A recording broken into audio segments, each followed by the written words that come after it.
कहो ये देवर बबुआ का ये भौजी? अरे काहे के मुँहा लटकाए बैठा हा? सुना का सुनी अब तो इतना देखुआर आवे लागल 2-4 महीना में बियाह हो जाए एकदम तो हम चानी कटबा। बस चानी काटब का चानी काटब जहाँ हमार मन कहत बा वहाँ तो बियाह है ना हो तो का मन कहा देवर बबुआ सुना सुनावा।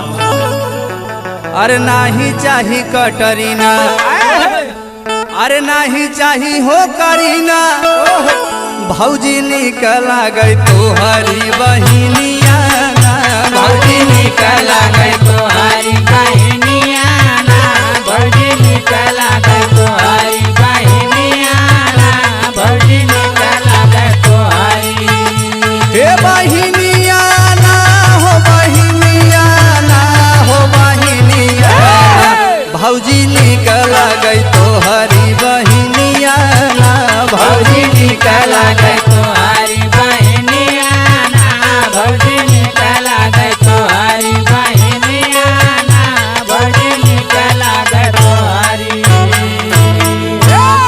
और सुना है भौजी? सुनावा सुनावा का कहा था?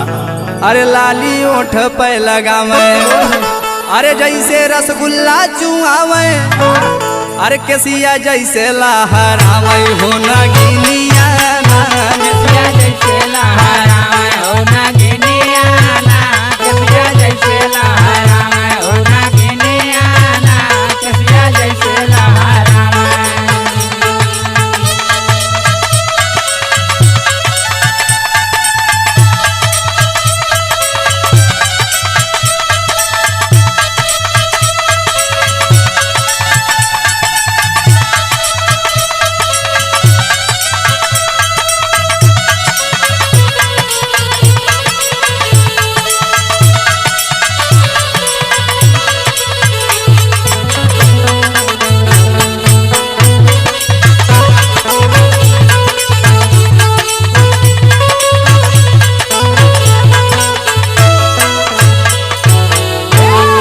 ये देवर बबुआ का भौजी? अरे ओकर ख्वाब छोड़ दऊ, परदेश रही रहता है गाँव देश में। एक मारा करे जो हमारे धसीन बा।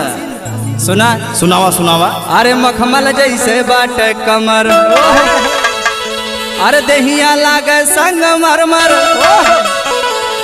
अरे चलिया चल जैसे चल हिरनिया ना, चलिया चल